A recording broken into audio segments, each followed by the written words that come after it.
there is a platform, there is architecture there, and also, as we are working with African Union, the United Nations, and other multilateral institutions, and our friends from out of the region, like Turkey and European Union and others, that the coordination is the key word to resolve, and the regional and continental mechanisms are there to do so. All right. And the Deputy Minister of Foreign Affairs, Republic of Turkey, every time I hear President Erdogan speak, he says that we respect the sovereignty of African countries anytime we step in to bring a solution. And even the current global and regional order, what kind of future awaits the Horn of Africa? Well, for the future of Africa in general, and specifically for the future of Horn of Africa, of course, there are many challenges ahead. I mean, from migration issue to climate change, and still combating with the terrorism and development issues. But these are the critical issues. But on the other side, Africa with population, demographic issue, natural resources, connectivity issues, and also some new development areas, including agriculture, food issues, will have a bright future if there is a just, fair approach to Africa. Mm-hmm. That's why our President Erdogan echoes this issue, voices this issue of fair and just international system to criticize the existing UN institution and their position as Security Council. So we believe that there should be much more complementarity, mutual interest, and also together cooperation in different areas. That's why Turkey is just pursuing such an integrated policy towards Africa. To give an example, our mediation efforts regarding the issue of commercial sea access between Ethiopia and Somalia is a clear testament of an example of this. Trust and confidence is very important, and both countries have their trust and confidence in Turkey and our President Erdogan, and we are trying to prevent any conflict there and contribute to this process of finding a commercial access to the sea for Ethiopia, but also this is a developmental project for Somalia to bring investors to Somalia and to contribute to their security and also stability. So that's a perspective that is trusted so much, and we believe that Turkey will continue for this kind of affairs as being open to other third parties who are willing to contribute to the prosperity of Africa. Right. That's a very clear vision and perspective. All right, and Mr. Al-Mudavadi, then how would you describe, just based on what he said, how would you describe the role of the African Union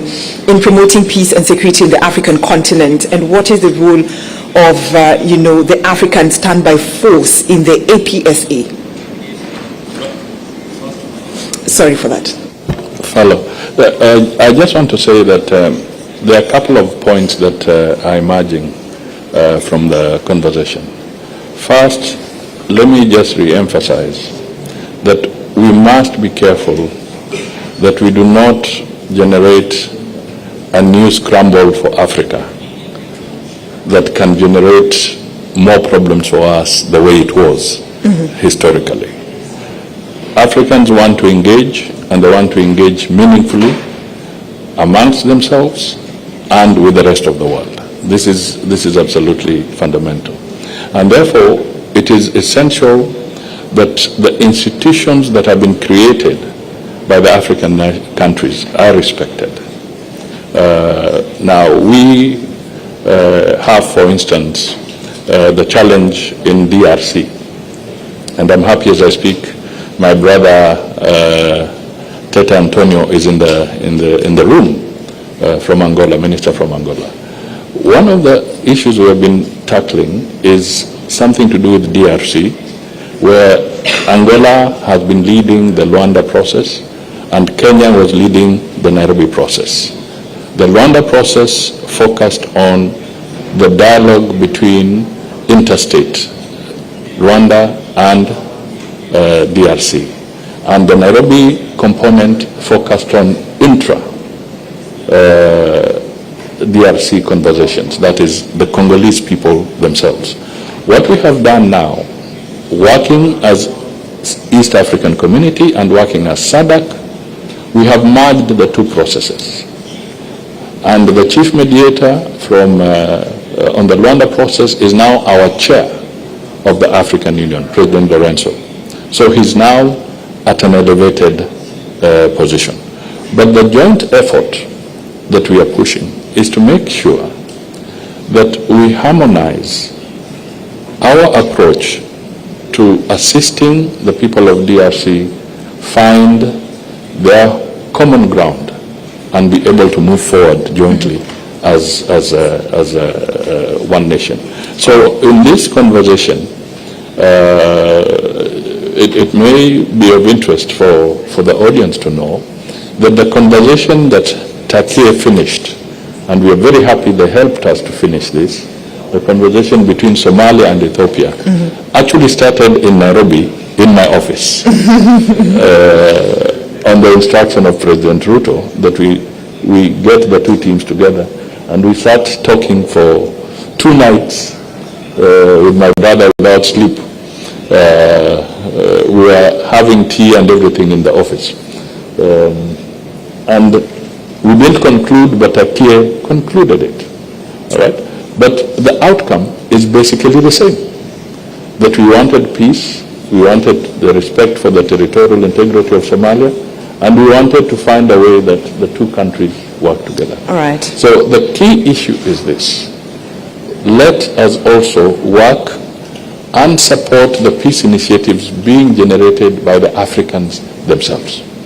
And then let us strengthen our own economic partnerships. You touched on the global events. We can't continue complaining about tariff challenges emanating from Washington, yet we ourselves on the African continent have our own internal tariffs that are making it so difficult for even neighbors to trade. So why don't we start by dismantling our own tariff structures and making them more flexible amongst ourselves before we actually complain about others? All right, thank you. Just before I open the floor to the audience to ask a question, let me ask this question to the State Minister for Foreign Affairs and International Cooperation, Federal Republic of Somalia, Ali Mohammed Omar. The whole tension between Ethiopia and Somalia back then, and I'm happy to say back then because Turkey brokered a deal. What are the prospects for resolving the Somaliland issue within the context of regional dynamics and international diplomacy?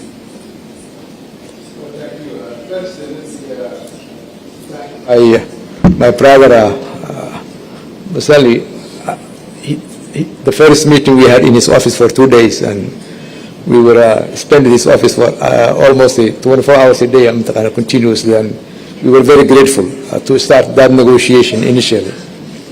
Let me also say about Horn of Africa is in a very critical crossroad. We have both internal dynamics and also we have a rapidly growing geopolitical landscape. We have a choice to make. Either we will become a region with a conflict and proxy wars between external forces, or we will become a region that can harvest its potential and prosper in the future. So we are in a very delicate situation at this time. I hope we take the second route. I think we cooperate and find a way to prosper our young people, because we have a young potential. The whole region has almost 70% of the region's population are less than 30 years old. Start from Sudan to Ethiopia to Somalia to Kenya. So as the leaders, we have to make a choice, and we have to work for the betterment of the region. For the Somaliland is a part of Somalia. We have a very clear and unwavering. We are committed to the unity and sovereignty of Somalia. In Africa, in 1964, there was a discussion at the African Union in Cairo where Africans were discussing what should we do with the new borders that we have.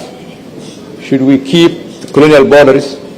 Should we redefine our borders based on our ethnicity? Or should we collapse all borders and just create one African country? We choose the first one. We decided to keep the existing colonial borders. And that's why we have a lot of historical context, historical issues in Africa where the borders happen sometimes divide families or clans or communities. But I think we have to look the future. We cannot look in the past. We have to look the future where we have to learn from it, and we have to find a way to overcome and create the unity within the existing borders and work together and create a more cross-border trade, cross-border connectivity, interdependencies, where people don't desire to go back the historical issue, just look forward and compete in a more competitive world. I think Africa has, better to move that direction rather than stick with the colonial issue. I think the Somaliland issue will be resolved within the Somali context, and Somalia will lead that in a more constitutional discussion, and we are going through that process right now, and hopefully I think that issue will be behind our in the near future. I thank you. All right, thank you. The next session, that is the responder from the floor, will be done by Tunj, and even as Tunj takes over, I'd just like to ask this question in a minute to Carl. The sort of security issues that WFP staff face, and if you may give us the numbers in terms of probably those who've lost their lives within the Horn of Africa, and how you are actually working towards ensuring that every staff of WFP is safe. Well, with a level of risk to work on the front lines that we always do, and some of that we accept, but indeed it's gotten worse over the past few years. And we had a terrible incident in the south of Sudan in December where 3 of our staff members got killed, one of them of Kenyan national, with having the Deputy Prime Minister here. But I want to underline, there is this very intimate relationship between food security and stability and security. What I just pointed to, conflict certainly drives food insecurity, but food insecurity and hunger also drives conflict and instability. And it was in recognition of that relationship that we received the Nobel Peace Prize back in 21. It was for the committee to underline that intimate relationship. And so, while I completely agree here with the panel of the importance of having African leadership in finding conclusions to these conflicts, I completely agree on the need to bring the international community in behind those efforts, because right now there is too much fragmentation, and frankly I feel that the balance of force is now against peaceful resolution rather than in favor, and that needs to be addressed. But equally important then is to be addressing some of these development and food security aspects in parallel. That cannot wait until conflicts have been settled. And so in parallel, what is important is that we, as we invest energy and resource in moving the peace processes forward, we also make sure to deliver for the people. Obviously the most life-saving and urgent support first, but also putting the seeds for development and self-reliance in that. Like many have said here, there are huge opportunities, not least in the food sector. There is massive opportunity in the agricultural sector in all of Horn of Africa, and that's something that needs to be tapped into also as we build the agenda for the future. All right, thank you. Let me hand it over to Tunj. Is he around?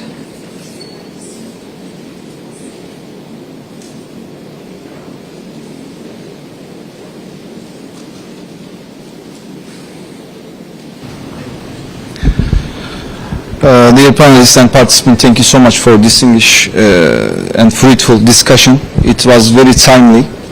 And Turkey is seen a trusted and reliable partner and actor in the Horn of Africa, in the region, and also not just for Horn of Africa, also in the Africa, as we see at the Ankara process and after the Ankara Declaration. And its role in Somalia and mediation between Somalia shows this clearly. And Turkey support peace, build schools, hospitals, and listen to local people. Turkey takes its power from the ground, not just from the government.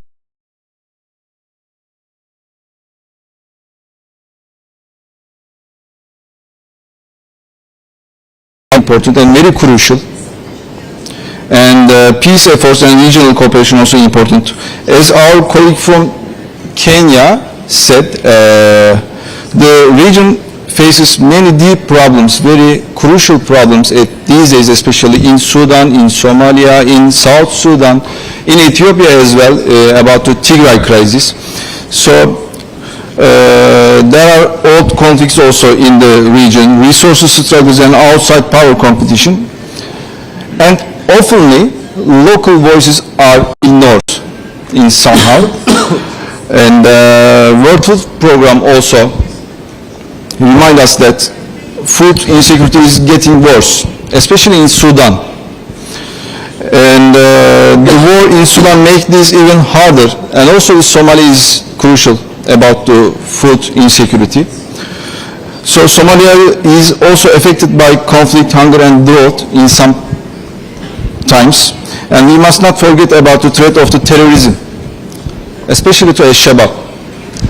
At these days, that terrorist group, like Al-Shabaab, still cause fear and instability in Somalia, also in the region. And this shows that security and peace must go together, and also the other topics. But the region also has a great hope, I believe, and it has strong cultures, a young population, and land for farming, as our Deputy Minister said. With a fair support to the Horn of Africa can grow, become stronger, I believe. And President Erdogan says we need a justice and sustainable system in all the world, not just for some regions, but especially in all the world.